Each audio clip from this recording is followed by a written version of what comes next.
Raina Troy Hotline. Alicia, Michael, what's going on? We know you have takes. We have takes. I'm actually surprised that your Rant Line, Rave Line, whatever, isn't completely full. Why can't we just win a game? Can I blame Michael Castillo for this? Can I blame Bob Connolly for this? Can I put on a zebra shirt and just go out there? Scratch, claw, up against the wall. Can't explain it what I'm feeling right now, guys. I can't believe it. Let's open up that Rave Line! Woohoo! Oh, I can't believe USC is 7-5 again. Oh no!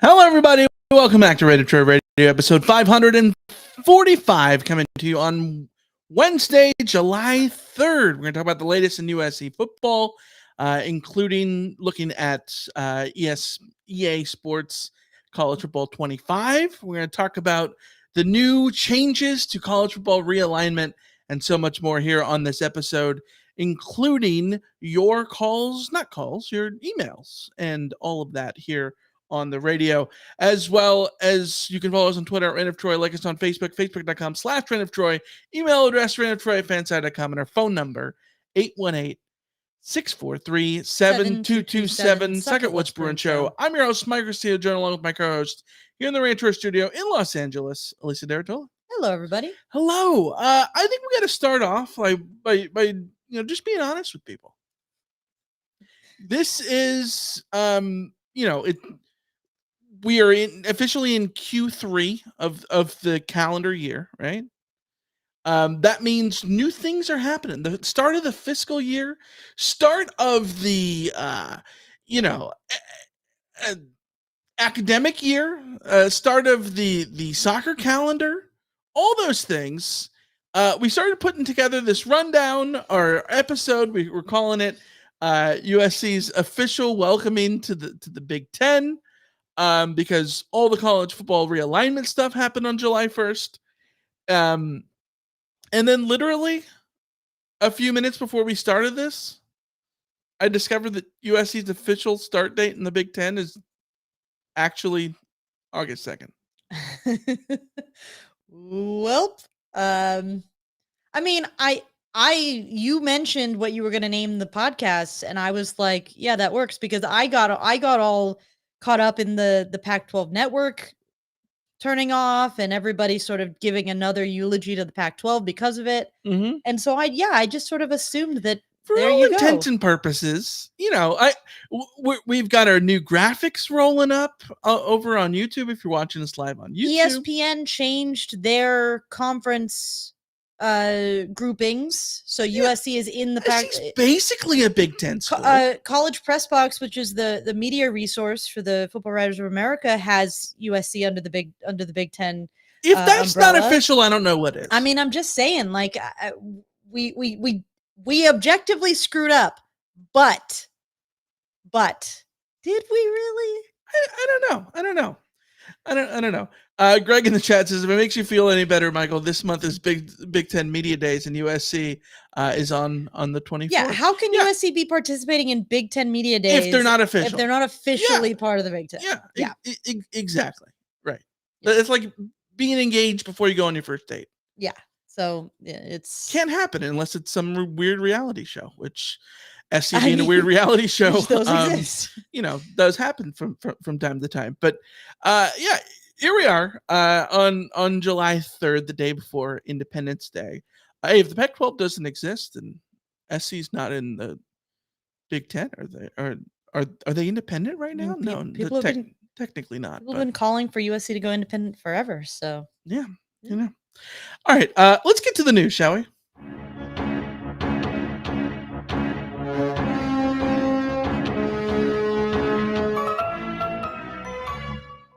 Okay, let's actually run down the college football realignment that took place over the weekend, or over the week. Officially, 5 schools have moved this week. Oklahoma and Texas are going from the SEC to the Big 12. SMU from the AAC to the ACC. They swapped an A for a C. Those are three of them. But let's run down the entire list of the changes so far. If you're new to what's going on in college football, the ACC is jumping to 17 teams, up from 14 with Stanford, Cal, and SMU. The Big Ten moving from 14 to 18, adding USC, UCLA, Washington, and Oregon. The Big 12 going from 14 to 16.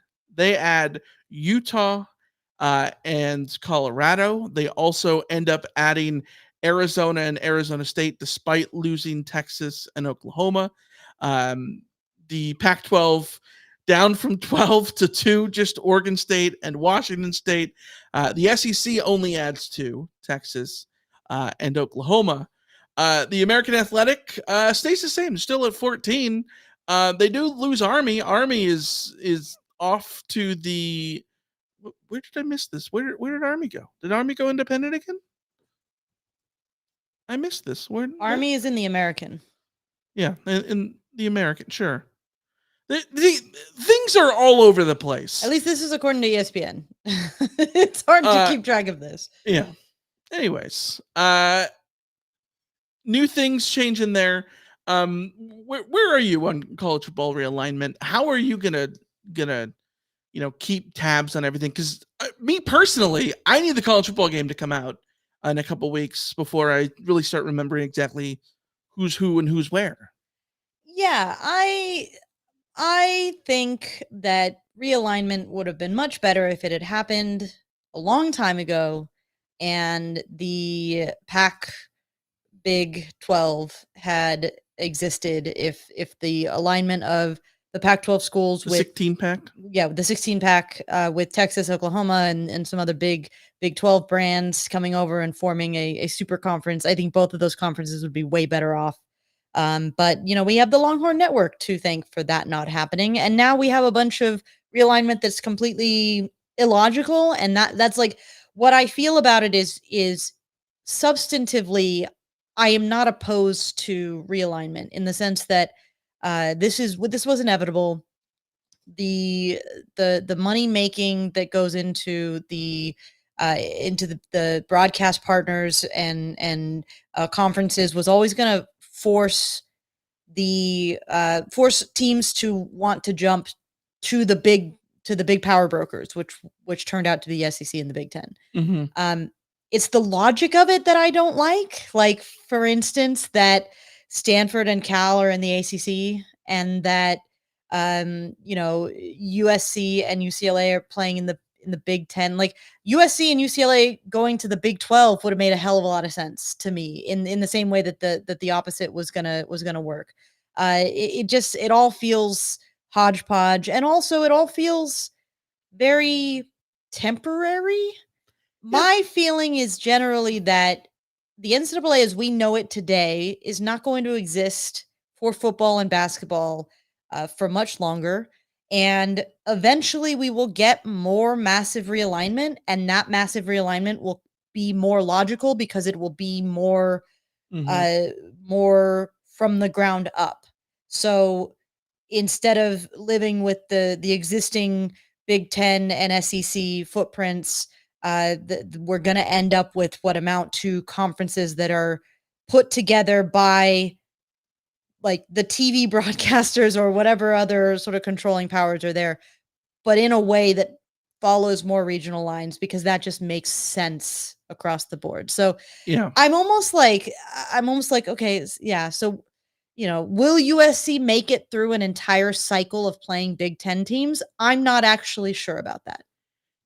Yeah, there is this. I think the one thing for sure is that the state of college football is 1,000% changing, right? Like, it is changed this week and going forward.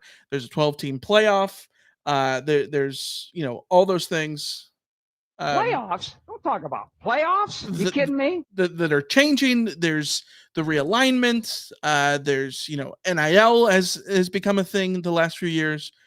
All of those things will change the landscape of college football now and going forward. But there definitely is this weird sense of like, but for how long, like you mentioned, especially when you think about it, 14 years ago when we were in this last realm of realignments, and then the 14 playoff was coming after that in 2014. It very much felt like the same thing, and that only lasted so long, right? Like when Colorado and Utah came to the Pac-12. It's all weird. Tim in LA said in the chat says gotta love conferences with numbers during realignment. The math ain't math. And yeah, the crazy thing is about the Big Ten. The Big Ten has not had 10 teams since 1990. I think that the Pac-12 had it right by changing the number, but I also think that isn't an indictment on the Pac-12 that the brand of the Pac-10 brand was not strong enough to remain the Pac-10. Well, I think they to be fair, part of the reason that the Big Ten couldn't change the number is because the Big 12 existed. Sure. So you have to. They could have been the Big 11 though. I know, but like the They Big never 12 did. could become the Big 11. The Big 12 could go down to 10, and then they take the Big 10, or Sure. like the existence of another big conference kind of messed them up. So I get why that didn't happen, but Yeah. it's still none of this has made sense. This is one of those things where I think it Maybe makes sense. don't have numbers in your conference name. Well- like it should just be the Pacific Coast Conference and the Midwest. Well, I think there's a Conference. reason. The Big Ten spells out either B1G or Big TEN. You never see Big 10. Yeah. Because it's incorrect. AP style, but that's fine. The B1G thing. How have they not redone the logo to where the G is an 8 now? 18 teams. Make the G an 8. You know what? You should go apply to be the graphic designer. For Find the a way Big to Ten. do it. Like the Big Ten logo when they had 11 teams and Penn State was added in 1991 was so cool because there was the negative space of that 11 right in the middle. It looks so badass. It's like, actually, there's 11 teams. You see right here. Well, Actually, there's an arrow in the FedEx logo. Do you see it? It's right here. It sounds to me like you should design a Big Ten logo and offer it to them. A Big Ten with the 8, with the G being an 8. Offer it to them. It's too obvious of a get thing. us a payout, and then we'll be living large. Maybe. Let's talk about recruiting. Big news there. 3-star wide receiver Corey Sims from St. Louis, Missouri, committed to USC on June 30th. 6'3", 205 pounds. Picked the Trojans over Missouri, MIC, and Penn State, PSU. He's number 261 in the 24/7 Sports rankings. Could become a 4-star, maybe, I guess. Yeah, he's on the cusp, and he's a receiver that USC was really heavy after. That seems like, even though and we have the 3 stars sort of debate, he might be a 3-star, but he's a high-end 3-star. By the time this cycle is done, we could just be calling him a 4-star. I think some recruiting services do have him as a 4-star. He's just a big-bodied receiver who I was reading up. They think might move inside as a sort of, for lack of a better comparison, because it's not quite the same, but like the Drake London inside receiver role that's like part tight end but part receiver situation. So that he's sort of an interesting prospect there for USC out of Missouri. And pulling him out from the home state team that's doing very well and has a lot going for it in terms of Missouri. That's a big pickup. Hey, SC got a guy out of an SEC state right there, Missouri. Yeah. The first SEC state that comes to mind, I think, is Missouri. Missouri, yes. Yeah, of it course. absolutely is. Another one though, 3-star Shamar Arnaud from Carrollton, Georgia, committed to the Trojans on June 26. He's a teammate of future quarterback commit Juju Lewis. He chose the Trojans over Georgia and Florida State. Yeah, and you want to talk about again, there's a difference between 4-star, and he is a 4-star in 24/7 in the composite 24/7 Sports proper has him as a 3-star. Again, this all gets very convoluted, but There's a difference between like 3-star, 4-star, and the teams that value them. There's a difference between getting a 3-star that had offers from Idaho and Nevada, and a 3-star that had offers and was being pursued by Georgia and Florida State. So beating out Florida State, specifically there, who was the main competition. And then obviously the home state advantage of Georgia. And it's not like Georgia didn't try to go hard after this guy, because he is the teammate of Juju Lewis, who Georgia would love to flip if they could get that done. So he's a player that comes with nice size. He's 6'2", 175. He's got good length. And USC will look to bring him in with that connection to Juju Lewis and see what they can develop him with. Yeah, absolutely. And then there's 3-star offensive tackle Elijah Vicona from Rancho Santa Margarita. The Eagles, he committed to USC yesterday, July 2nd, 6'8", 368 pounds. That is a big, tall Eagle for sure. He chooses the Trojans over Washington and UCLA. Former basketball player, shocker. Sort of needs to develop, but I mean, like Chris Trevino put on Twitter this week, you can't sort of teach that size. I mean, USC fans have been asking, where's the beef? Everybody's been asking, what will USC do in terms of size going to the Big Ten? Well, that's a pretty resounding answer. That's a big boy. Yeah, he's not the finished article. Makes me drool. He's definitely not the finished article, but that's the kind of guy you bring in and you take a chance on. And you see what you can do. You see can you use that size to your advantage, because you certainly, that kind of size doesn't grow on trees, especially on the West. In the West, we don't necessarily see a lot of 350 plus pounders.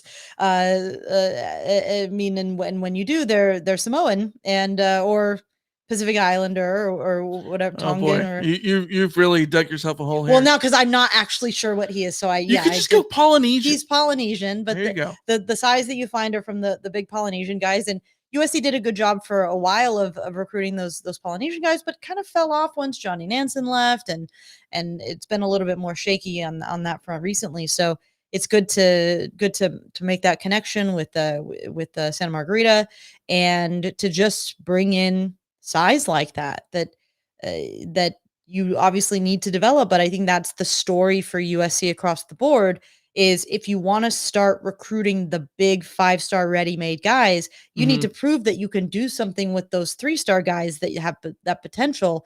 Makes it a lot easier to convince a 5-star, 6'7", 300-pound tackle to come to USC if you've shown them what you can do with the guys who are maybe more on potential. And to be fair, Vicona is a rising prospect in this class because he's relatively new to relatively unpolished in terms of football.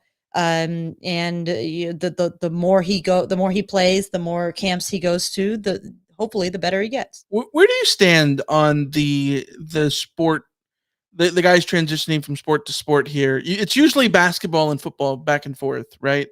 Where someone who is physically built for basketball can become a great football player after not playing it much. You think of Antonio Gates, right? Mm-hmm. Someone who didn't play college football. He played college basketball and then ends up as a Hall of Famer in the NFL, right? I always want to see that work out. And it's always one of those things where I think you dream of it working out. But I feel like a lot of times it sort of doesn't. So more power to Vicona if he can get this to land there. Because that's the dream, is finding a guy who's physically built like that and getting him to take to the system, take to the game, and all that stuff. Greg in the chat asked, is he Zach Banner size? Literally, yes. Yeah. Zach Banner, he's actually bigger at this stage, which isn't necessarily better. Zach Banner was 6'9", 330, listed on 24/7 as a recruit. Yeah. Vicona is 6'8", 368. Mm-hmm. 368 is not necessarily playing size, but we've seen, I mean, if you're 6'8", it is. I mean, that's true. If you're 6'8", it is. That's very, very true. Yeah, if you're 6'1", no, but if you're 6'8", I mean, the question is always, can he move? Can he move? Does he have the technical skills to put his size to good use? Because size only matters if you can beat size with technique. If the have fun with this one, Jake. But yes, yeah. Yeah, Elijah Vicona, by the way, great name. It's good, yeah. So like good. It sort of is a portmanteau of other Trojans in the past. Elijah makes me think of all the different Elijahs that SC has had. The Vi, you think of like Elijah J.R. Tavai. Elijah Vera Tucker, so it's kind of Elijah like kind of. And the Kona, you think of like Jamar Sakona. Sakona, yeah. Yeah, it's a good name. It's a good name. Let's talk about EA College Football 25. We are less than 2 weeks away. The 15th, 9 p.m. Pacific time. That's when we'll be running over to our consoles and turning it on. There's new rankings out. Yes, EA has put out not only their deep dive into like what Dynasty mode is, but into what is the factors in the games, the attributes. We now have the toughest places to play, the offensive, defensive, and full team rankings. Lisa, let's go down the list. Let's start with the toughest places to play. The Coliseum did not make it. Number 1 in the country is Kyle Fields. The interesting thing is Austin Stadium doesn't even make the top 10. Which is absurd. Husky Stadium doesn't make the top 25. Yeah. Which mind-blowing to me. The Coliseum not making the top 25, not a shock. That sort of checks out. The top 10 is Kyle Field for Texas A&M, Alabama's Bryant Denny, LSU's Tiger Stadium, Ohio State's the Horseshoe, Ohio Stadium number 4, Sanford Stadium from Georgia's 5, Beaver Stadium, Penn State is 6, Wisconsin's Camp Randall 7, Oklahoma's Gaylord Family, Oklahoma Memorial Stadium 8, the Doak at 9 for FSU, and the Swamp for Florida 10. Austin not being higher is weird. Oklahoma being so high is weird. I don't think Oklahoma is one of those places when people talk about hostile environments. Yeah. I'm not saying that it's not, but it's no. But like compared to Autzen, compared to Tiger compared Stadium, to the Swamp, yeah, yeah. I would put Oklahoma. I think I saw a lot of criticism of this list because it seems to me that people who have been to all of the above say Tiger Stadium blows Bryant Denny and Kyle Field out of the water. Yeah, Alabama being number 2. Part of this, like, how much of the fact? What you're gonna say right now is my biggest problem with some of the perception of this list is like the team you're playing. If this list had come out in 2009, the Coliseum would be on there. Yeah, and not back during the home winning streak. Well, because of the home winning streak, right? But what that home winning streak was because USC had a good team and fielded good players and all of that kind of stuff. Like, you know, some of these stadiums are they really the actual difficult to play, or do they just tend to field good teams? Mm-hmm. Now, I've never been to Bryant Denny. I've never been to Oklahoma. I've some of these I can't necessarily speak to. Yeah. But I have certainly heard the reputation of Tiger Stadium. I know the reputation of Autzen and Rice Eccles. These are stadiums where even if Rice Eccles is 18, by the way. Yeah. Even if the team is not good, these stadiums are hostile environments and difficult to win in. Mm-hmm. Because of there's sort of architectural features that go into play. There's sort of fan that's vibes that go into play. Husky Stadium not being here Husky Stadium should be there. I mean, has anyone ever said that like Michigan State is a you can't go into Spartan Stadium and I don't know about that. Like, no, I don't know that I think of Boise State. I mean, Boise State again. You got the field though, because the blue field. But like Boise State was always a tough play because Boise State was like Chris Peterson had made them into a relative. I mean, a G5 juggernaut. So Yeah, I just think some of this is a little weird. It is hard to quantify these things, and Mhm. we're going to be biased because we have experienced what the I will go to my grave saying that Corvallis, Oregon is an absurdly difficult place to play, but I'm Oh, also sure. biased. Oregon fans might sit there and say that, go into Tucson, just go to Tucson for Arizona. So You don't wanna go to Stoke on a rainy night, yeah. right? so Um, I get that some of this is also just like regional bias and personal bias, but in personal trauma in the case of some places, but it's yeah. Yeah, let's get into the offensive rankings. USC ranks 25th in the country in offensive rankings, according to the game, with an overall team ranking of 83 on offense. Number one is Georgia, two, Oregon. Both of those are at 94 overall. Alabama is 91 overall, third place. Colorado, eighth, with an 89 overall offense. But the Trojans, 25th. What are your thoughts here? I call BS on the idea that USC will be anywhere near the 25th ranked offense in actuality this year. Now, I know your rant about this, and I will let you make your rant about this, but I think it's wildly underrating what USC has offensively to put them at an 83 overall. And I think a lot of that has to do with the quarterback. I would have been very, very curious to see what the offense would have been ranked with Caleb Williams at quarterback. But I think I can guess. so much of this is like almost like a slight on Miller Moss, who by the way was like a top 150 quarterback. Yeah. And USC has a lot of talent, like literal like recruiting talent, wide receiver, at running back. I think certainly the offensive line is weighing this down probably, and that's a big problem. Certainly within the game, but also in reality.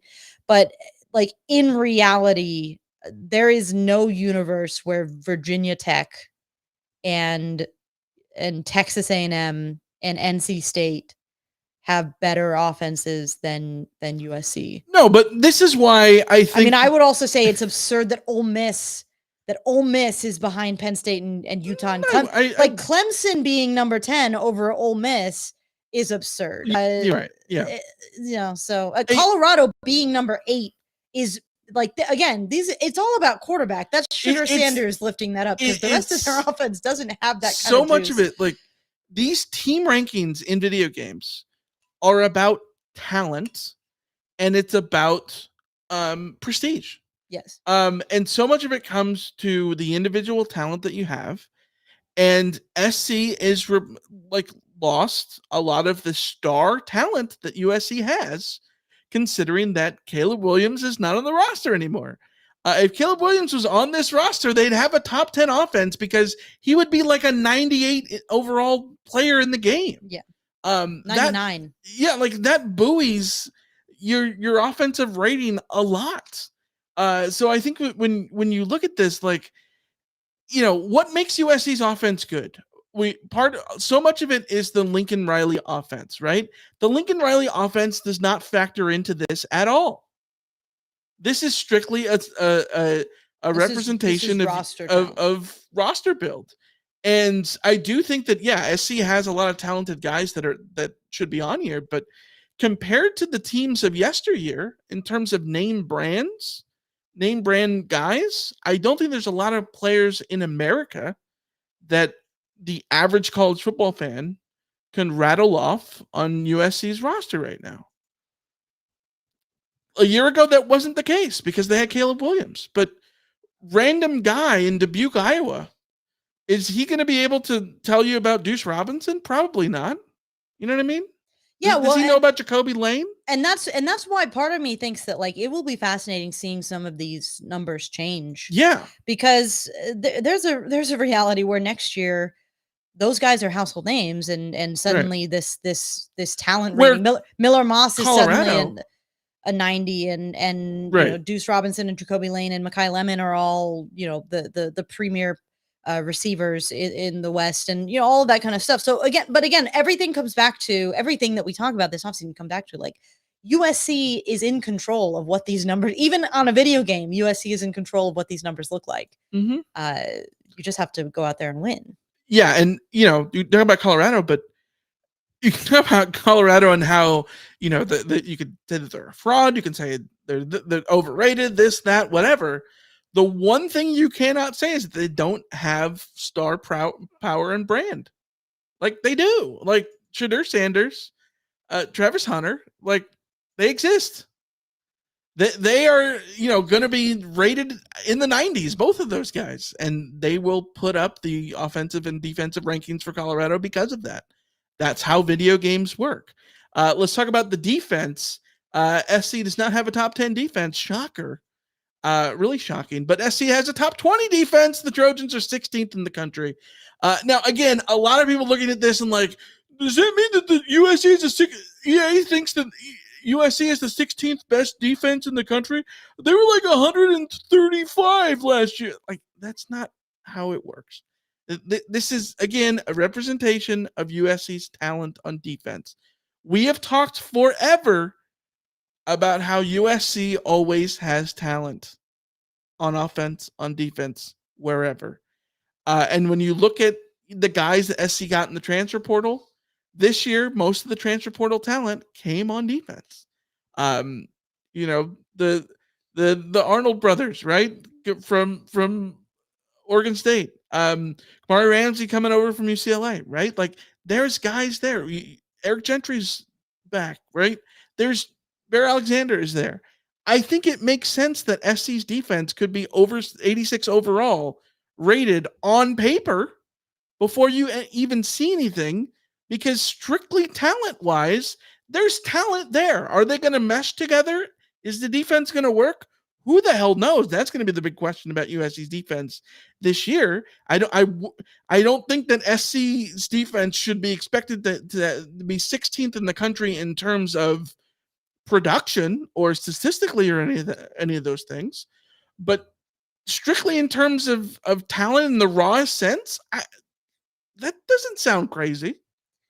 Yeah, and I think that this is the thing that bodes really, really well for USC this season.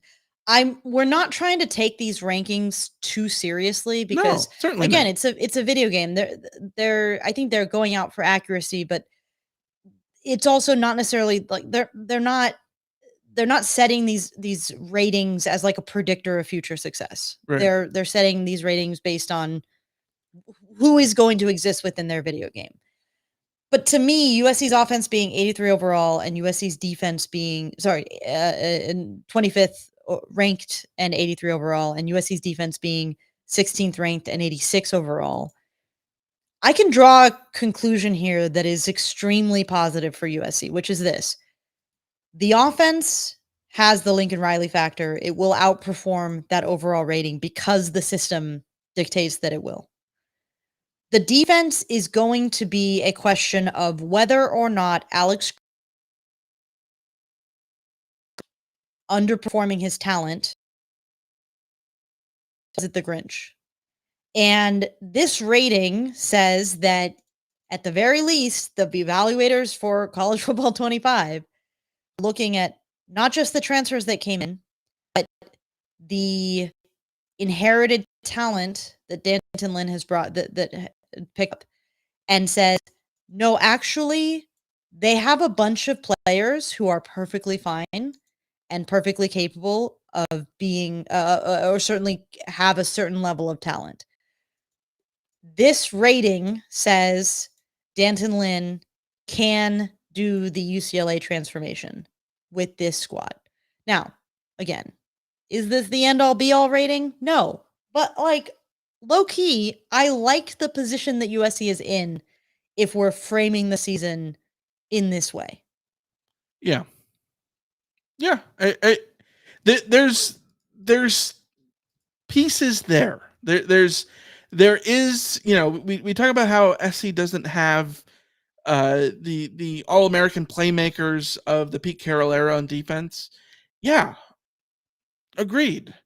But there's at least playmakers there to be able to be more than competent on defense and be very good. We've talked about it before.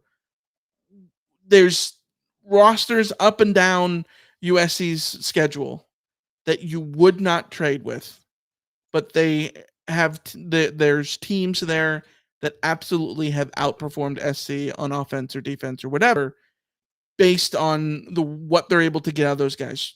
Utah's a prime example. Would you trade rosters with Utah? Most years you would not, right? I might have traded coaching staffs with them many times, but but most years you're not going to trade rosters with Utah. Yeah.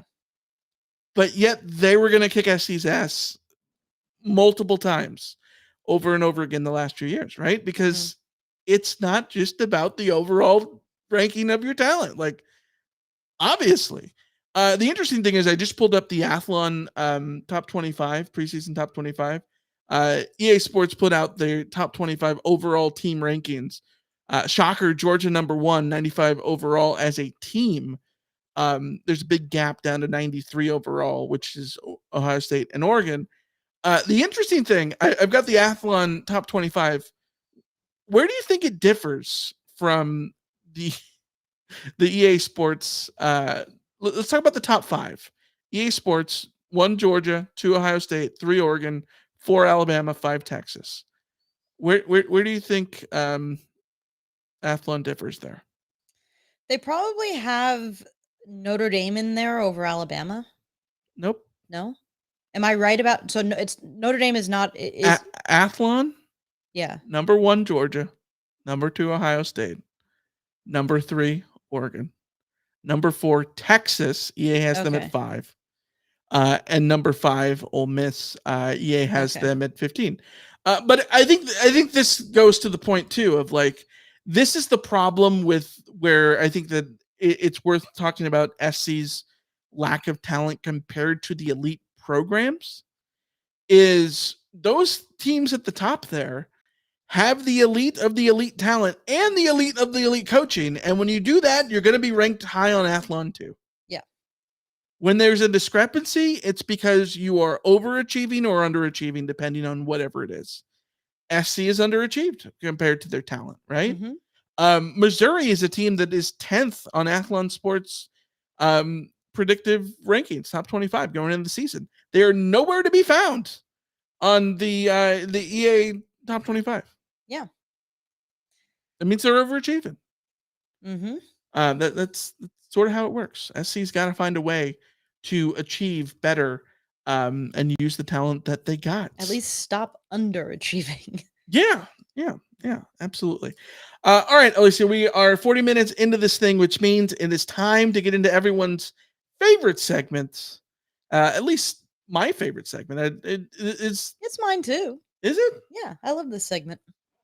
It's because you don't really have to do much. I don't have to do anything. I just get to sit here and react and enjoy. Yeah, it's a lot of efforting for me. I know. Here we go. A big 10 minutes. We're talking about Northwestern. Northwestern University, founded in 1851. The university on this week's A Big 10 Minutes. From Evanston, Illinois, just off the Purple Line, CTAL, whatever you want to call it, the Purple Line up there, just north of Chicago. They are the Wildcats, and Alicia, the origin story I think is great here, and it's one that I think that Northwestern, I am going to make the argument for you. I think Northwestern is the USC of the Big Ten. USC of the original, the actual USC, the original Big Ten, like of when they actually had 10 teams. Yeah. Well, currently, as we know, we screwed up the dates.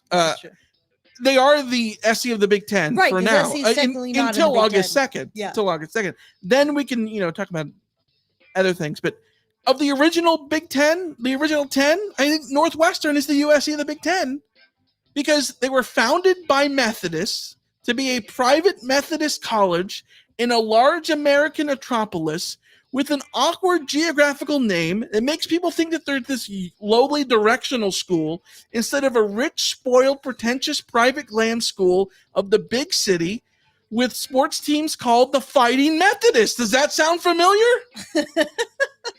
I mean, that's USC. quite familiar, yes. That's Northwestern. Until the university goes secular, wants a different name, and therefore adopts a new name derived from losing. This is exactly USC. This is USC.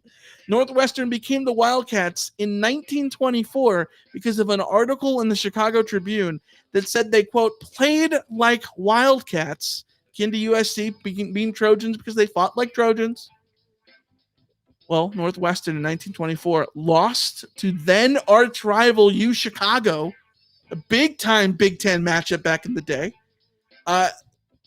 They played like Wildcats, according to the Chicago Tribune, in a losing effort, and therefore became the Northwestern Wildcats. So basically, Northwestern is USC, but with 2 Rose Bowl appearances instead of 34.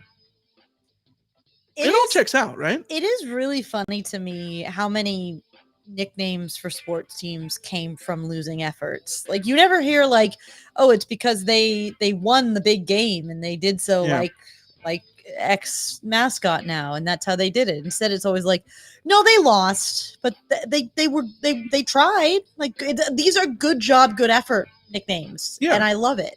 Yeah. I'm surprised no one's named like the Tennessee Tryhards instead of the Volunteers or whatever. Yeah. Let's talk about the fight song. Ready for this? Here we go. Go, you Northwestern. Break through that line. With our colors flying, we will cheer you all the time. You, rah, rah. Go, you Northwestern. Fight for victory. Spread the fame of our name, of our fair name. Go Northwestern. Win that game. Then there's whistling and yelling, which I'm not going to do. Go Northwestern, go. Go Northwestern, go. Hit them hard. Hit them low. Go Northwestern, go. Okay, again, we have the rah-rahs. The rah, like the Big Gotta Ten is all about those Gotta rahs. have the rahs, yeah. A more fight for victory sort of no thematic. sushi with these rahs, though. I will say, hit them hard, hit them low, go Northwestern, go is hit 'em hard, fantastic. Hit them low. Yeah. Even though it's not very sporting, it I'm pretty sure like, there's no sport where hitting them low is a. Isn't hit them hard, hit them low? Isn't that part of the Fly Eagles Fly too? It might be. It also, why is it that I find NFL fight songs very corny? But like college football ones, I'm like, no, this is like historic. Like, bro, like this has like cachet. And then you hear like Fly Eagles Fly, and like, God, this is kind of embarrassing. Like, grown men are singing this. This is embarrassing. But I think the funny thing about the fight song is it begins with "Go you Northwestern." Again, that is incorrect. It's Northwestern University. It's not you Northwestern. This is the opposite of what Nebraska is doing.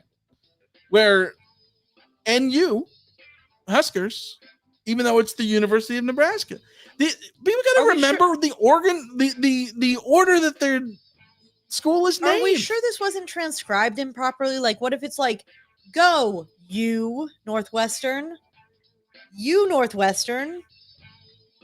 I'm looking like at in second person. I'm looking at you Northwestern. I need you to go Northwestern. That feels weirdly aggressive if you're yelling at your school like that. I'm pointing at the camera for those who aren't watching on YouTube.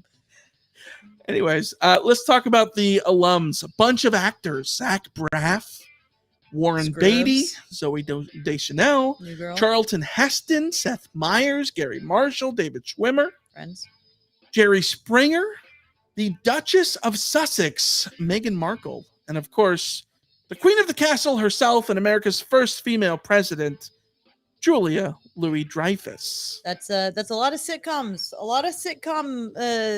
representation, and Jesse's not a fan. I don't know if the people can hear her, but she is currently laying underneath my chair and whining.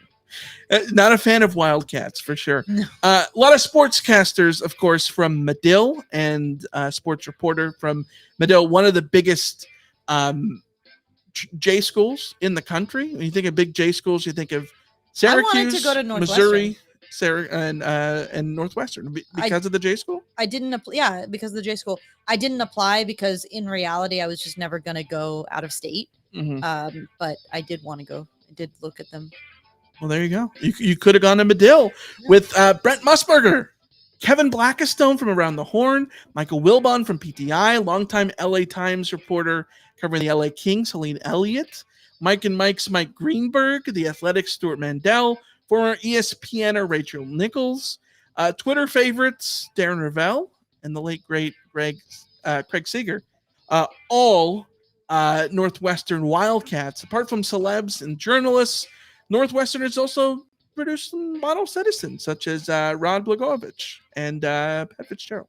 Yeah, stand-up guys. Yeah, absolutely. Let's talk about your perception of Northwestern fans. What do you got? I feel like a failure every time we ask this question because, like, have I interacted with Northwestern fans? Probably not. I was disappointed by the reaction of some Northwestern fans that I was exposed to on Twitter about the Pat Fitzgerald of it all. Mm-hmm. But I don't know that that's a fair representation. I think we were all disappointed in Pat Fitzgerald. I mean, yeah. So, I when I think of Northwestern fans, I think of the Medill school stuff. Because Northwestern goes into March Madness, and then suddenly every sports writer in America is like creaming their pants about what Northwestern is doing. But you think of football stars, it's Otto Graham, Pat Fitzgerald, Darnell Autry. Remember Darnell Autry? No? You don't remember the Rose Bowl? 1996. USC's big win over Northwestern in the Rose Bowl. The Trojans are 5-0 all time against Northwestern. The Wildcats have never won a national championship, but they have 8 Big Ten titles, including 1995, which led to the 1996 Rose Bowl. Northwestern's second ever bowl game, their first since 1948. SC blew a 17-point lead, but scored the game's final 10 points to win 41-32. Keyshawn Johnson went insane, 12 catches for a then Rose Bowl record of 216 receiving yards, including a 56-yard TD catch from Brad Otten. The next USC Northwestern game will take place in 2025 at the Coliseum, and then 2028 in Evanston. By that time, the new Ryan Field will be done. So that's kind of cool, even though it's a bummer that SC won't get to play them at Wrigley. That was something we were really looking forward to. Yeah. The possibility of that, but alas. Yeah. David Braun is their head coach. He worked under Matt Entz. You might know him, USC's linebacker coach. He worked under him at North Dakota State. The Wildcats went 8-5 in year one under Braun a year ago. They had a favorable schedule last year. They didn't have to play Ohio State or Michigan.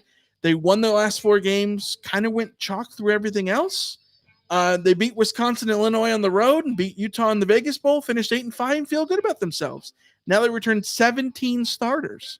So don't look now, but Northwestern might be kind of good. Maybe it's a good thing that SC is not having to play them. They're on the up and up. We'll see. Northwestern has been to the Big Ten championship game when you least expect. They keep going there. So we'll see what happens with the Wildcats going forward. And that is your Big 10 minutes on Northwestern. There you go. Nailed it. Timed it up. Pretty decent. Pretty good. Yeah. All right. Let's get to the mailbag, shall we? You've got mail. All right. Let's start with an email we got from John in Oakland. Hi, Alicia and Michael. Over on the We Are SC podcast this week, the host Chris Arledge went on a long rant about the deep criticism Lincoln Riley's overall recruiting strategy. He believes trying to get players out of the SEC country as the primary strategy and viewing local California players as a backup plan B has and will continue to fail. That Riley's strategy has ceded California to the likes of Oregon and have turned them into the king of the West Coast recruiting instead of USC.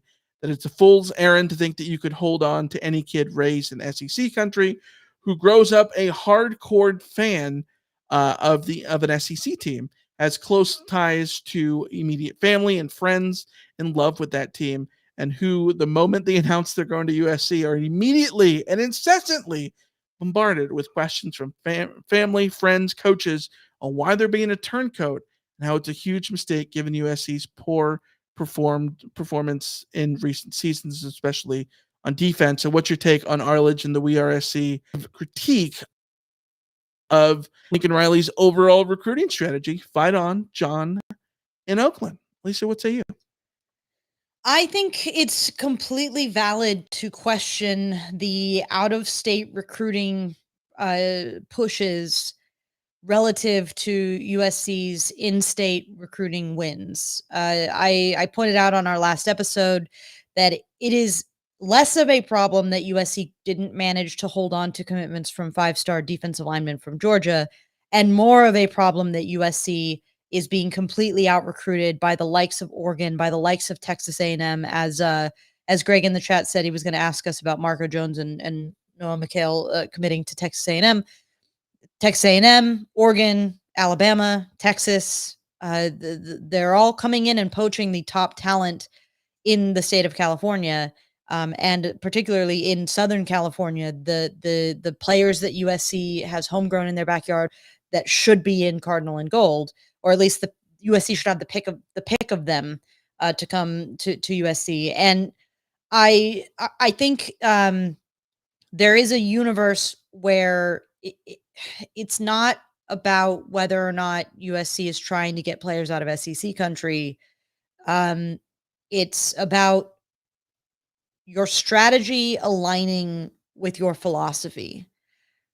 If USC wanted to be like Texas A&M or Oregon and say, we are going to recruit out of state, but we are going to sweeten the pot at every turn with NIL dollars in order to secure these commitments, then the strategy theoretically could work. If USC wanted to say, we're going to focus our attention on California so that we don't have to throw the bag at players as often because the natural advantage of being able to stay close to home, being able to play in your backyard where your family can watch you play, all of that kind of stuff, counteracts some of the NIL, the NIL approach, then that would work perfectly well. USC has the wires backwards. Like there's a strategy that works if you don't want to spend big high school recruiting dollars, and there's a strategy that works if you do want to spend big high school recruiting dollars. And USC is doing the opposite, or seems to be doing the opposite of those strategies. Part of this, I will say, like the Georgia guys, it's entirely possible that was just, I don't want to call it hubris, but maybe a tiny, tiny touch of inexperience from Coach Henderson. In terms of, he hasn't done a lot of college recruiting. I think his idea was to go out and just get the biggest and brightest and best and convince them to come to USC. And maybe this is his hard lesson, that you got to pick your battles on that front, because you can't rely on those guys to stay committed. That it's a marathon, not a sprint. Which I think it's entirely possible that that's part of that. But if it was just that would be one thing. It seems like these recruiting battles, certainly the California ones, are being undercut across the board at multiple positions. So it's something that USC has to fix. It's something that USC has to pay attention to. And again, it's pick your lane. You don't have to say we're not going to focus all our recruiting on out of state commits. If you want to go hard with the NIL dollars, like if that's what you want to do, then do it well, go all out. But it's like USC is straddling that middle that's not really working. We talked about this a lot last episode, and the more I think about it, I think that so much of the frustration comes from the college football offseason being so long, and so it's so much time to analyze every single recruiting thing, and every recruiting win gets blown up, and every recruiting loss gets blown up and into these big sort of things. people love to talk about how SC doesn't have the talent in the trenches that these SEC schools do. And then SC goes out and tries to get the commitments from these guys. And, but you should just focus on the guys here then. Okay. Like anything that you do, you can make up a very sound, logical, all that reason to not do it or to do the opposite, because recruiting is like a diet. It works if you're good at it and you stick to it. Mm-hmm. It all comes down to your willingness to get the NIL stuff going, and your willingness to display that you are a brand that cares and wins and does things for your players and all those things. Oregon does all those things and throws the NIL dollars and has wins to show for it. And there's a generation of kids who grow up in California now watching Oregon be the cool school who's going to do all the things that recruits want and SC hasn't done. I understand why the geography aspect of it gets people riled up, and I think that it's totally valid, and it's frustrating to watch SC not have the guys at Mater Dei and Bosco locked down. I totally understand that, but at the same time, like, if you just win, and if you focus on if you focus on limiting underachievement with the talent that you got and all those things, everything sort of comes right? Like, Pete Carroll recruited across the country all the time. He also won a lot of games and also had Long Beach Poly and Mater Dei as direct pipelines to Heritage Hall. Like, well, he came in and won with talent that he had inherited to an extent. No, but he also got this 3-star wide receiver from Tampa, Florida, named Mike Williams. I don't know if you ever heard of him. Yeah, he picked spots. He found guys and then he won some big recruiting battles for big time guys in the trenches across the country. Sean Cody. Yeah. You have to do it all. To do it all. But the point is, you have to find that balance. And it does feel like USC doesn't have the balance right now. And that doesn't mean it's sky is falling. That doesn't mean it's the end of the world. That doesn't mean that USC is doomed to being a second-rate program from here till the end of eternity or even this next year or anything like that. I think that so much of this is far more complicated than anyone likes to acknowledge. Yeah. Well, and I also I think it's funny I don't want to accuse people of anything, but I think it's funny that the majority of us who will sit here and say USC needs more NIL dollars,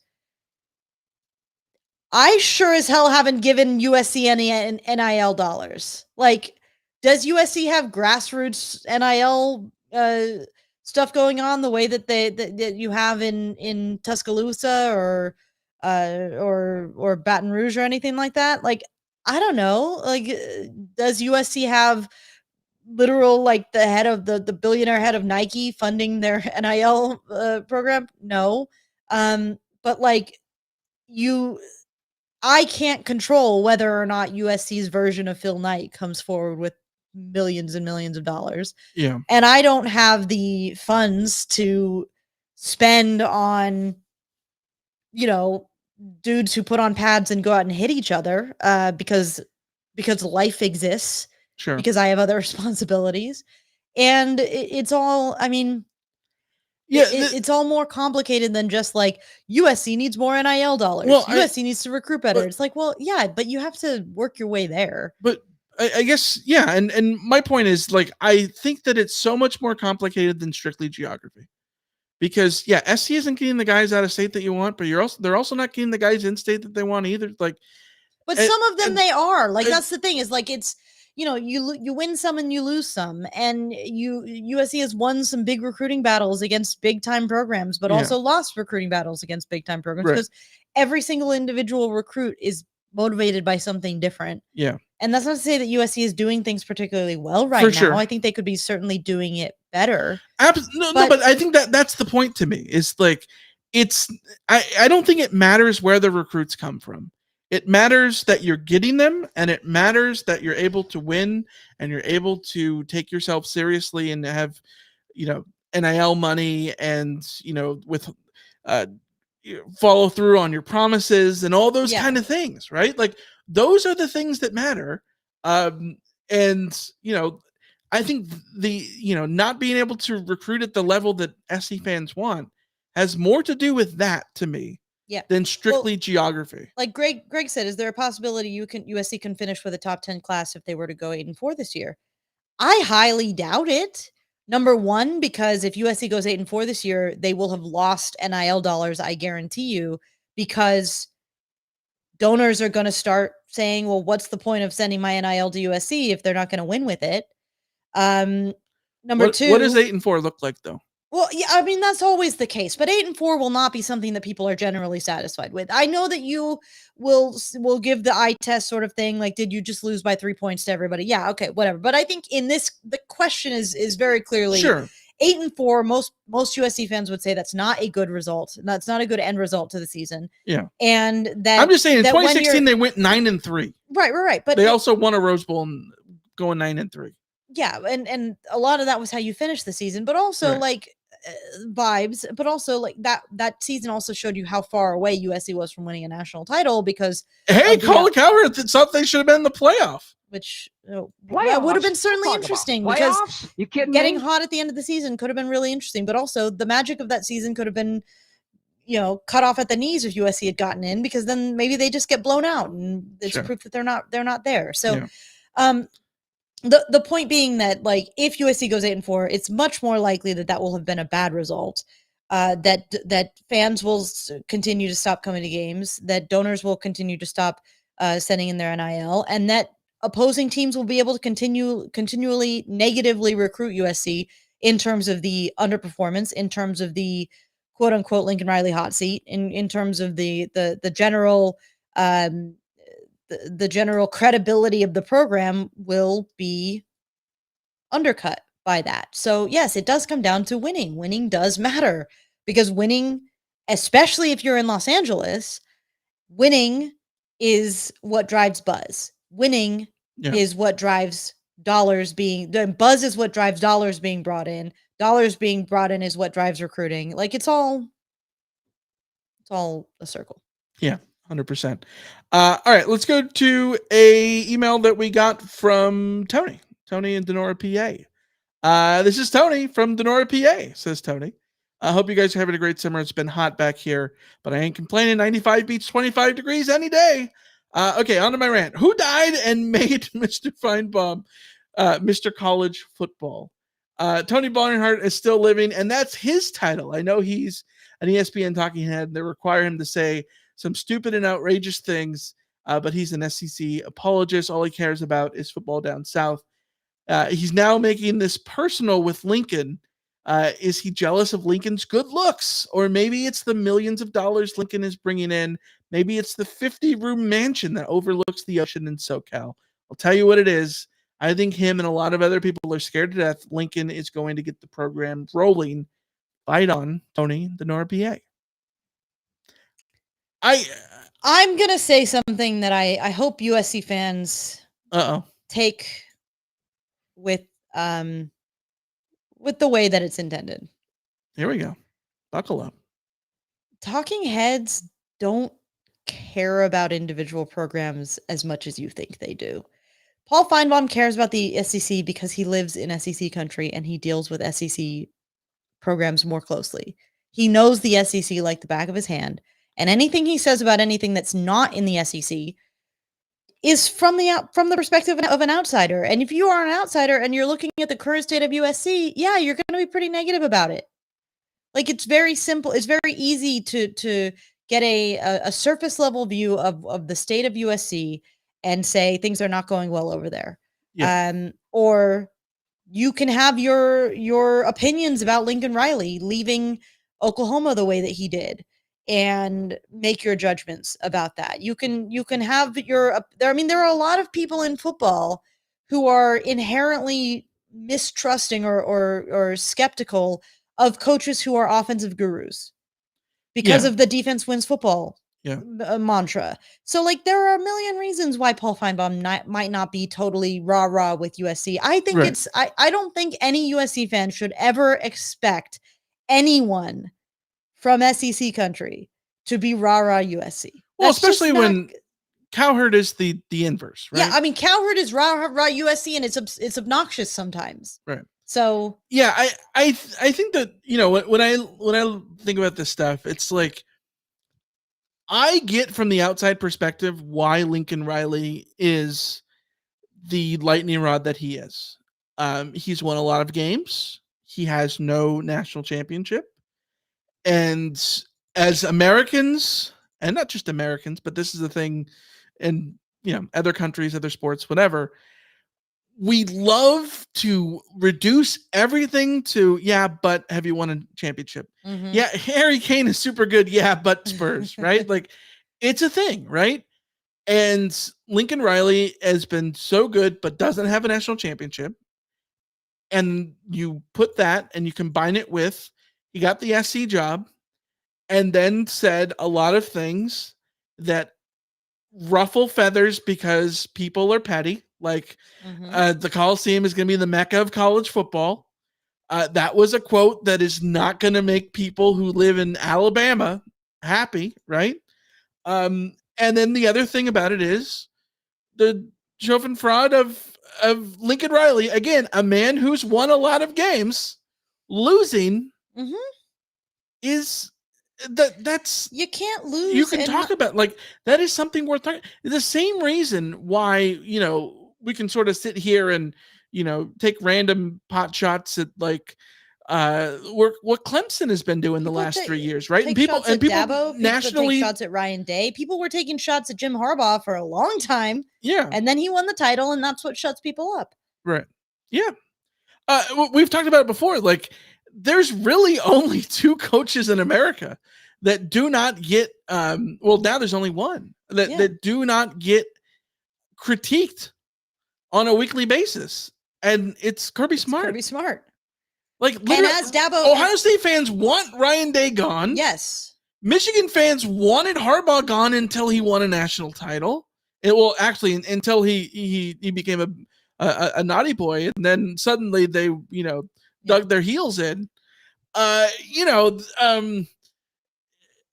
And Dabo Swinney gets absolutely raked over the coals for a million different things. Dabo's a national title winner, and this is how quickly it can change. Dabo's a national title winner, and now we don't treat him like that because he's become kind of a laughingstock. Look at the way people talk about James Franklin. Yes. Look at the way I talk about James Franklin. I'm just saying, like, yeah. From the other perspectives and all these stuff, like, there's very few coaches that have infallible, like, respect. And if Kirby Smart starts losing, he will get some comeuppance about a lot of things that, you know, he's probably been gotten a pass on. Right. If he starts losing. Yeah.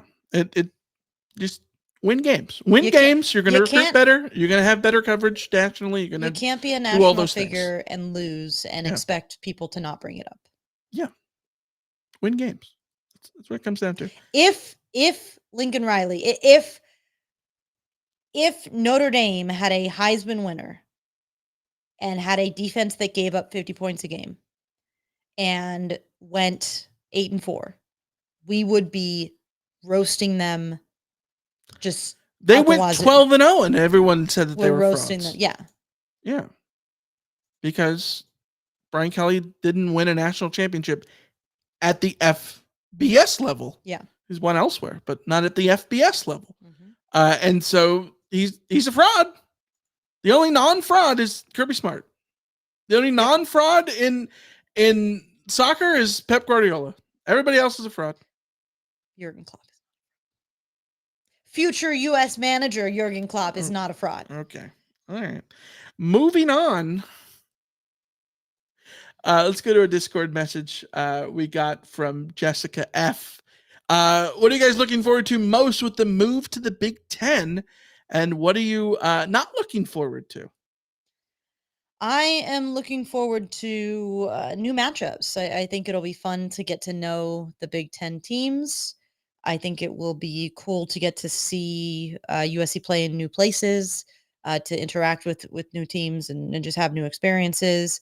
I am not looking forward to um, the sort of conversations around travel and figuring out how much that's going to actually impact USC. I'm not looking forward to seeing the dark side of the Big Ten fan bases that we will almost certainly become familiar with, because every fan base has a dark side. I learned how to deal with Utah Twitter. They drove me crazy for a little while, but I sort of learned how to deal with them. We're going to have to learn how to deal with Purdue Twitter, Michigan Twitter, like these fan bases that we haven't necessarily had to go head to head with in terms of whether or not they're going to be obnoxious or dropping in our mentions or anything like that. Like we're going to have to adjust. The Bud Elliott clip this week talking about the difference between Michigan and Ohio State fans. No. We talked about the Wikipedia pages in the state of Michigan, right?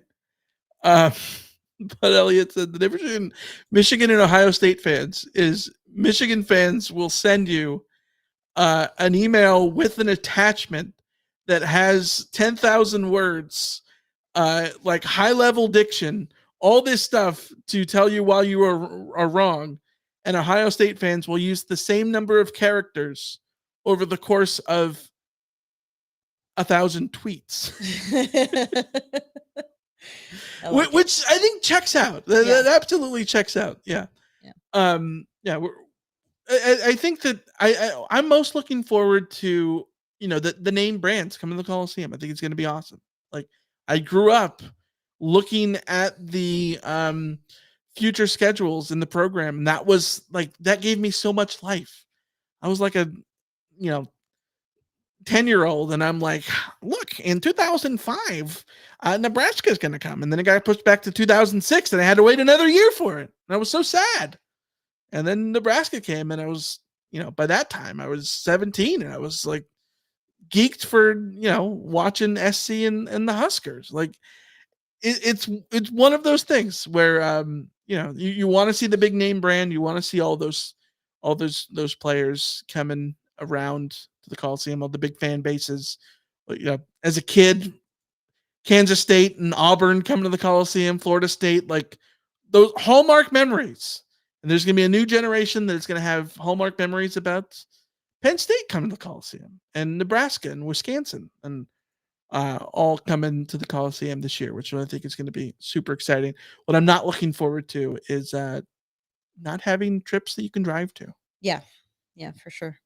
We had lunch with our friend Jake from the What's Brewing show today, and we recorded a true car cast in his car while illegally double parked, by the way. And it almost got hit by an elderly woman who clearly should not be driving anymore. Yes. Go listen to that. It was a little live, like we nearly got hit while recording. It was great. It was very fun. But anyways, we talked about then, what sucks is I don't know that I'm going to miss Cal. Certainly not going to miss Cal Twitter, but I'm going to miss that SC has a game 6 hours away. Yeah. That you can drive to. I like it. Like I said on that show, I'm going to miss having an excuse to go to Arizona and go hit to some Four of our Peaks. favorite haunts. Oregano's. Yeah. Chuck Box. I miss Phoenix. I miss Phoenix. Not really. Not in July. What am I talking about? All right. Let's go to other questions that we've got here on YouTube. Let's run through these rapid fire. West Texas Mike says, I don't like the term fraud. It's too aggressive. I agree. It's aggressive, but also lame and reductive, and it's so reductive. That's the issue. Unoriginal. I like fraud in an ironic sense where it's just that you're overdoing it, but you can only use it if you know that you're just trying to be hyperbolic. Yeah. West Texas Mike also says that Come on, Alicia. We need you donating a minimum of 8% of your income to House of Victory. I mean, it's Where's your our fault. tithing? Is your tithing not going to USC athletics? It's really our fault that USC can't afford Unbelievable. those NIL dollars because we are not sending our thousands in. Greg says, what if the defense plays better than the offense? Okay, you and I had some conversations about those college football 25 rankings because we talked about like, what if that is the reality? What if USC's defense is top 15 and the offense is top 25 and the defense is better than the offense? Is that ultimately a good thing for USC? I think the balanced nature of those ratings, on the one hand, it would be a really good thing. Sure. On the other hand, if USC is 25th nationally in offense, that probably means the quarterback and the offensive line have not worked out, that the wide receivers have not really taken a big step. What are you talking? Are you talking total offensive yards per game? Sure. Like that would be a pretty steep step back for a Lincoln Riley offense to be. SC was 10th last year, 3rd in 2022. 2021, SC was 23rd. Like let's say scoring offense, for example, because like USC under Lincoln Riley has scored 41 points a game, at least in each of those seasons. Now, that's with Caleb scoring Williams. Offense last year. SC was 3rd in the country. The 25th third in the country in 22 also. The 25th scoring offense in the country last year was Texas A&M, scoring 33.3 points per game. I can tell you Alabama was 24th. I can tell you, having watched both of those teams, hard pass. So here's my issue about. Okay, first of all, the defense being better than the offense completely depends on what that means. Yes. Is the offense competent and the defense is very good? Because you can make the case that, like, if that's the case, bar none, SC's chances of winning games goes up. Hey, absolutely. We said for a long time, if USC had a 20-point defense, they could win 10 games a season easily. Yes. With a 30-point offense. Like, yes. So if that's what we're saying, then yes, that's fine. If USC has a 30-point offense, I think that is a huge red flag for Lincoln Riley. That's the thing I don't like. But let's say it takes a step back to a 35-point offense. 35-point offense with a 20-point defense, sign me up today. I think that my only concern about the defense being better than the offense is that an indictment on the offense? And if it is, that's slightly concerning, especially because SC is joining a conference where that's the profile of teams they're playing. Wisconsin, Iowa, Nebraska, Minnesota, Illinois. These are all schools that are sound defensively and have offenses that vary from ass to right? Yeah. And so I think inherently SC's task defensively is going to be better this year because they don't have to go up against all the high-flying offenses that they did a year ago. So I think that will help to a certain extent. They're not going to have to face the amount of speed on offense that they had to play in the Pac-12 last year. That certainly will help. Having said that, like I think that if you resort to playing like Wisconsin, then I think that suddenly what makes you unique and makes your top end ability higher, I think starts to really drop. Like now I'm not saying that you need to be bad on defense, but like you need your offense to still be very good. So if the defense is better, then what is the context of that? Is basically what I'm saying. You still need your offense to be. How much better? Like if the defense is better by objectively, put it this way. A point in SP plus, then that's perfectly fine. If the defense is 20 points better than the offense, then put it that's this way. Problem. If USC is not in the top 4 in offensive statistics at the end of the season, something went majorly wrong. Oh no. No, I disagree with that. I think if USC is not in the top 15, then something's gone majorly wrong. No, I'm talking about the top 4 in the Big Ten. Oh, in the Big Ten. In the Big Ten. Oregon can have a better offense than you. Sure. Okay. Ohio State can have a better offense than you. If Penn State and... You should have a better offense than Penn State. Yeah, if these schools are having a better offense than you, then something went wrong. Yeah, that's fair. Yeah, that's what I'm saying.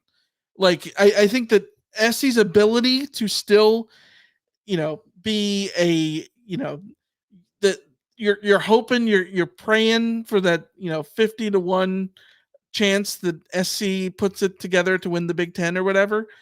That is dependent on the offense not taking much of a step back, because historically they have not under Lincoln Riley, even when getting rid of a Heisman quarterback. So, and we talked about this before, that would be a big red flag for Lincoln Riley, because that's where he has never took a misstep. Yeah. Is an offense that way. Ron Murray says, should USC pursue home games with Stanford and Cal? I think yes, we both agree, especially going forward. Yep. Sagar says the real question is, what is everyone eating tomorrow? Greg also chimes in with, what are we eating tomorrow? We're doing a sort of a Mexican barbecue. We're doing pollo asado and carne asada. Yeah, tacos. Yeah, tacos and dillas. I think we're super pumped about that. All right, that's gonna wrap this thing up. Again, we'll be back next week, July 10th. Talk more about USC football here as we get ready for the 2024 USC season, the first of the Big Ten era. Next week on the Big Ten Minutes, we'll go learn about the Ohio State Buckeyes. You ever heard of them? I have. Yeah. IO. We'll talk about them. And then only 5 teams left: Ohio State, Penn State, Purdue, Rutgers, and Wisconsin. So look forward to that as we get close. Media Day a few weeks away. We hope that you all stay safe and enjoy your holiday. Don't mess with fireworks. Like, don't be dumb. Yeah, keep all your digits, please. Yeah. Be safe. And hit the like button with the thumb that you hopefully still have on Friday, and hit the subscribe and tell your friends about the show. Yeah, all of that. We'll be back next time. Until then, we will see you. See ya. See ya.